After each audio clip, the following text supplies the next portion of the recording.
Hello, ladies and gentlemen. The Blue Hedgehog 2010 here.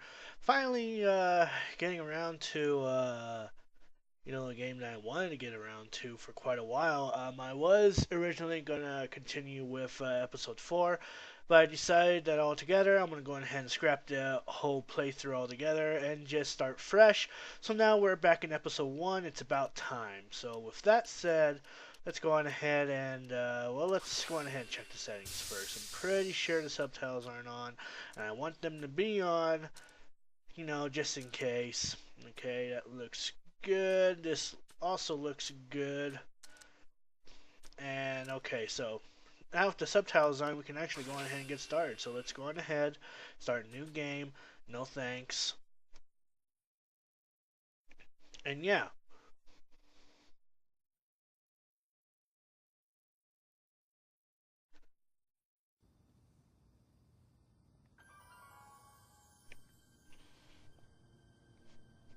All right, I'm ready.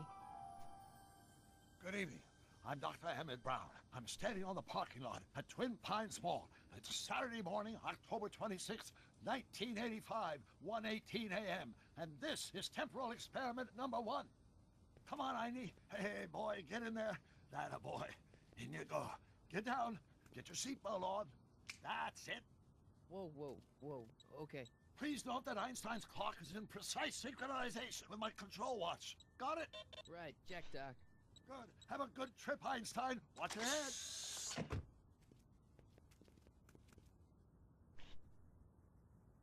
You got that thing hooked up to the car? Watch this. Yeah, okay. Got it.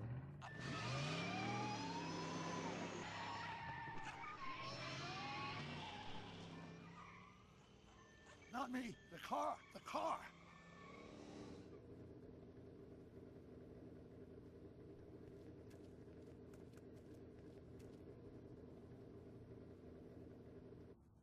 If my calculations are correct, when this baby hits 88 miles per hour, you're gonna see some serious shit. Also, ladies and gentlemen, as a forewarning, there are going to be times when, excuse me, there's going to be times when graphics, there's going to be some graphical hiccups. I'm not going to lie.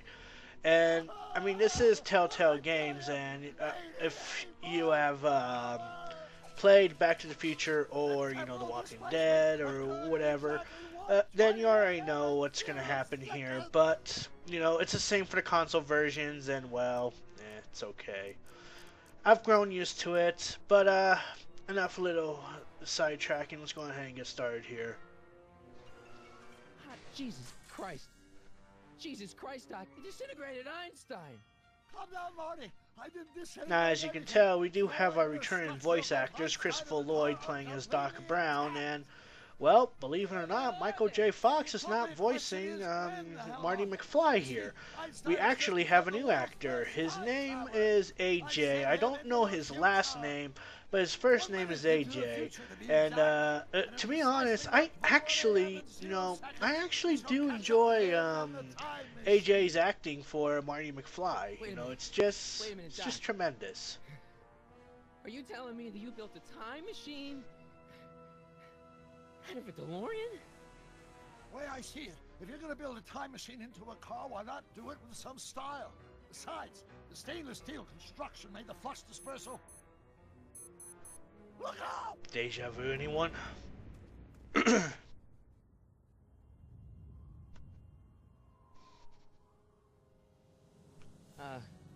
Doc? Huh, that's peculiar. Uh, where's the car, Doc? It should have caught up with us 27 seconds ago. Doc, what happened to Einstein? No need for concern. It's probably just a minor miscalibration of the time circuits. Marty, could you get my notebook? It should be in the toolbox. And now we get to the core gameplay of this all. This is a point-and-click adventure game, ladies and gentlemen. You just explore and click on things and get additional dialogue What's and in the box? whatnot. Don't touch And that. considering that this is the tutorial section, you get How do you think I generated 1.21 you get information gigawatts on per the hour? top left corner of the screen. Notebook, notebook. Got it. Flux capacitor? That's it! What the heck's a flux capacitor? My latest invention. The thing that makes time travel possible. In this notebook, I've detailed the nearly 3 decades of scientific breakthroughs necessary to build a working time machine. If it ever fell into the wrong hands, the consequences could be catastrophic. As we will Let's see see. later on. Mass equals I times Z, and E equals the square. Consequences could be catastrophic? Whoa. Deja vu. Deja vu indeed. And if you actually went along and was playing this on the PlayStation 3, the Xbox 360, and follow the choices that I've made, you will unlock an achievement for it. So keep note of that, ladies and gentlemen.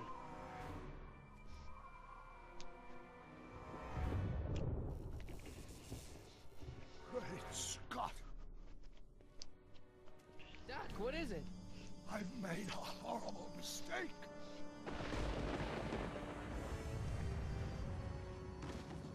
Oh boy. Doc! No! I'm sorry, Marty. Doc, come back! Doc!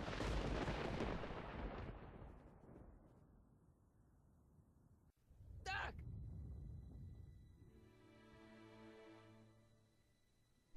Talk about a serious case Marty? of deja vu. Is everything okay? Yeah, Mom, it was just a nightmare. I was in the past, and Doc was there. Well, you're safe and sound now. Back in good old 1986. So if you haven't caught on, Better ladies get and off. gentlemen, Your this does father's take waiting place for after you. the third Huh? part of Back to Were the you going Future. to meet him over at Doc's? Holy crap, I'm late. So, with these 5 episodes, it's actually another Back to the Future movie. So if you're wondering what happened to Marty McFly or Doc Brown or even Biff Tannen, you know, go on ahead and pick up the game and play it.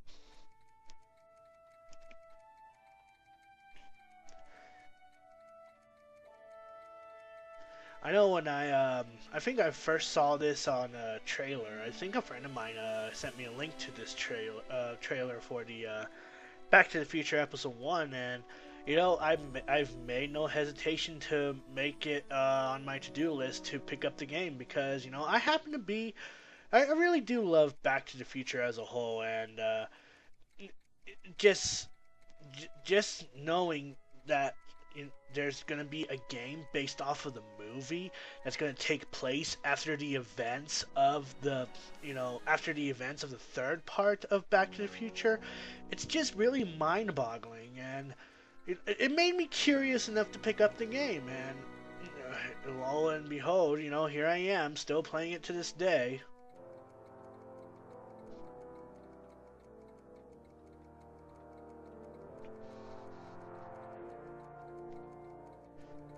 And the reason, Are we too late to stop the sale? pardon me, Better late than never. I'm getting a little, How much I don't more know. stuff there is I don't know back how here. to explain Doc it, stuff. but The city has no right Now, What was I son, gonna know say? you're upset, but your friend But been the reason gone for why months, I and the went city through really to seems scrap the whole hell-bent on using playthrough this land for that and new parking went garage. on And, ahead hey, is to that a first edition Jules renew Verne? this whole thing It's just not altogether, fair.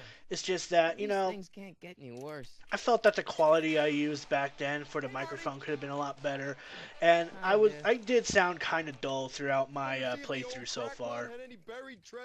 Now, however, Nah, I guess I'm just... of course, these videos are going to be taking place on Saturdays and Sundays, you know, at 2 p.m. I don't think... Well, actually, I'll get back to you on that one. I'm still in the process of trying to get my schedule all fixed up for this channel. But here we are in the garage sale. We can look back on some, you know, reflect on some memories here. But first, let's go ahead and talk to George. Let's talk to our father Dad. here. Who's running this sale anyway? Oh, that'd be me, son. You. Why?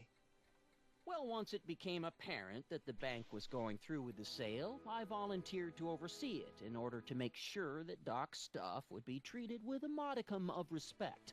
Isn't that right, Biff? You got it, Mr. McFly. Huh.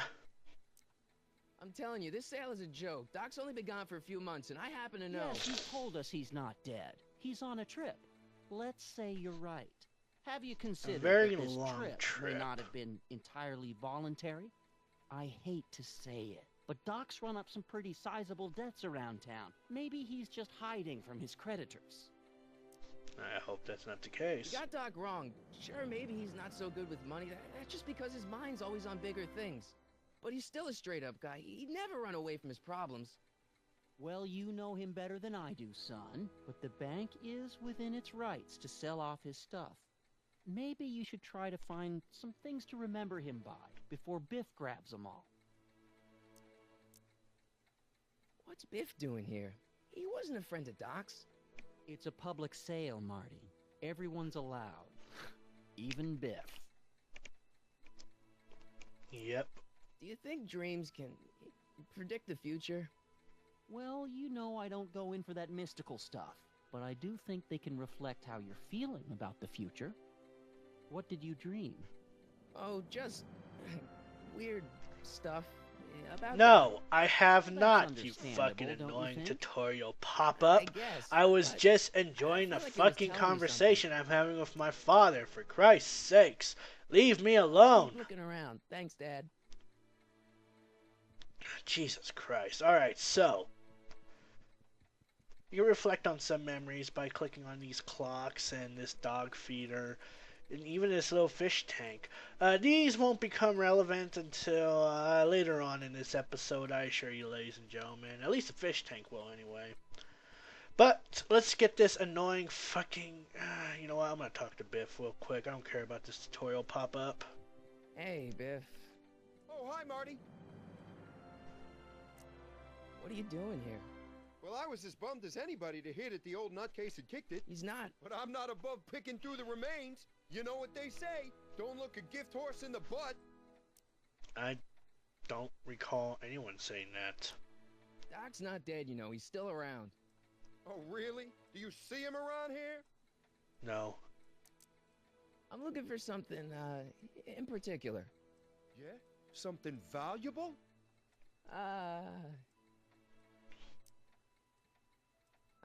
Never mind. Alright, so we're done talking with Biff, we're done talking with George. Let's go on ahead and progress with plot, because the Doc built tutorial this model at demands Downtown it. Hill Valley, way back in 1955. The clock tower in the courthouse even works. What the? Is that Doc's notebook in there? Hey, that looks just like the courthouse. You gotta hand it to the old coot. He was good with his hands. Biff. Jesus can you see that a Christ. minute? This would look great in my fish tank. Give the old carp something new to nibble on. You know, you and my folks go way back. Yeah, so? So how about letting me have that model courthouse, for old time's sake? No, I think I'll keep it. Give it here, Biff. Well, Oh, well, look at what we have here. Looks like plans for something. What's a flux catheter? It's none of your business. Doc asked me to... Brown's worm food, kid. But this looks like it might be worth something. Ha! Oy. So now we gotta try to nab the notebook away from Biff somehow. Let's talk to him first. Hey, Biff. I just can't let you keep that notebook. It's dangerous.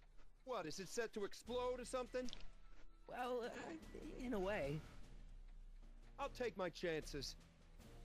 Lovely. It's just a notebook with Doc's scribblings. What did Doc ever accomplish?